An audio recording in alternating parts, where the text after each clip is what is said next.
Assalamualaikum warahmatullahi wabarakatuh. Perkenalkan, nama saya Serlin Nur Afriyanti, NPM 2018-31033 dari Prodi S1 Ilmu Gizi Stikes Baitur Rahim Jambi. Di sini saya akan membahas tentang dua jurnal yang dimana dua jurnal ini berkaitan dengan prebiotik dan probiotik pada pangan fungsional.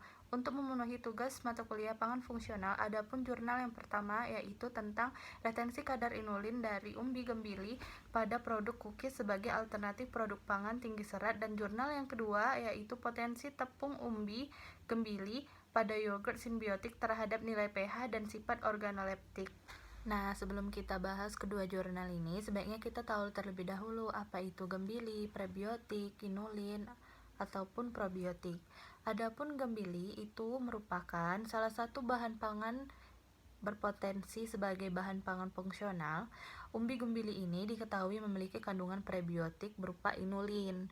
Adapun prebiotik itu didefinisikan sebagai bahan pangan yang tidak dapat dicerna, tapi memiliki manfaat yang menguntungkan, yaitu terhadap pertumbuhan dan aktivitas beberapa bakteri yang terdapat pada usus. Sedangkan inulin yaitu merupakan serat pangan larut atau soluble dietary fiber yang bermanfaat bagi pencernaan dan kesehatan tubuh.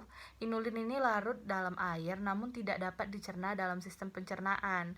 Kenapa? Karena dalam usus besar, inulin ini difermentasikan oleh bakteri-bakteri usus atau prebiotik. Selanjutnya, kita akan membahas jurnal yang pertama. Nah, jurnal yang pertama yaitu tentang retensi kadar inulin dari umbi gembili pada produk cookies sebagai alternatif produk pangan tinggi serat. Cookies itu merupakan salah satu makanan yang mungkin digemari dan sering dikonsumsi pada anak-anak. Substitusi inulin umbi gembili dalam pembuatan cookies itu dapat dijadikan alternatif produk pangan tinggi serat, yang dimana inulin ini kan merupakan serat pangan larut, dapat menjadi solusi permasalahan pada anak dan remaja, di mana serat ini mempunyai kemampuan menahan air dan membentuk cairan kental dalam saluran pencernaan, sehingga waktu dicerna itu lebih lama dalam lambung. Kemudian serat akan menarik air dan memberi rasa kenyang lebih lama, sehingga mencegah untuk mengonsumsi makanan yang lebih banyak. Nah, dikarenakan tujuan dari penelitian ini itu mengetahui retensi kadar inulin dari umbi gembili pada produk cookies, retensi kadar inulin yang terdapat pada produk cookies yaitu sebesar 81 sampai 98%, di mana proporsi tepung gembili yang semakin banyak menyebabkan kandungan inulin dan serat kasar pada cookies semakin meningkat sehingga banyak digemari. Selanjutnya yaitu jurnal yang kedua membahas tentang potensi tepung umbi gembili pada yogurt simbiotik terhadap nilai pH dan sifat organoleptiknya. Minuman fungsional seperti yang kita ketahui kan sedang marak di kalangan masyarakat. Nah, salah satunya yaitu yogurt.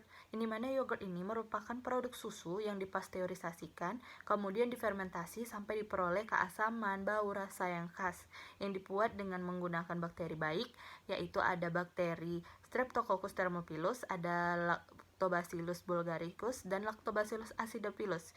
Ketiga bakteri ini termasuk spesies bakteri probiotik yang memanfaatkan laktosa dan suplemen sukrosa yang terdapat dalam susu untuk aktivitas metabolismenya berjalan optimal sehingga menghasilkan asam laktat relatif tinggi. Nah, probiotik itu didefinisikan sebagai mikroorganisme yang hidup dikonsumsi oleh manusia dalam jumlah yang cukup, mampu hidup dan melewati saluran pencernaan, serta bermanfaat bagi sel inangnya dengan jalan meningkatkan kesehatan bagi inangnya.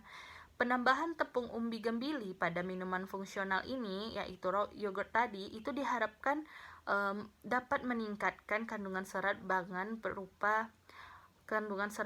berupa inulin pada yogurt, sehingga tinggi presentasi penambahan tepung umbi gembili tadi pada yogurt, maka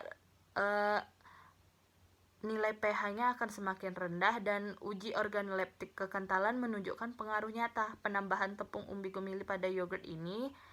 Simbiotik yang optimal adalah 2%. Nah, simbiotik ini tuh artinya adalah penggabungan antara probiotik dan prebiotik itu disebut dengan simbiotik. Itu sebesar 2%. Dari kedua jurnal ini dapat dibuktikan bahwa umbi gembili memiliki beberapa senyawa bioaktif seperti dioskorin, diosgenin, dan inulin yang bermanfaat bagi kesehatan tubuh. Inulin yang terkandung pada umbi gembili itu memiliki nilai aktivitas prebiotik lebih tinggi. Sekian dulu video dari pembahasan dari saya. Apabila terdapat kesalahan mohon dimaafkan. Sesungguhnya kebenaran hanya milik Allah Subhanahu wa taala dan kesalahan berasal dari diri saya sendiri. Saya ucapkan wabillahi taufiq wal hidayah. Wassalamualaikum warahmatullahi wabarakatuh.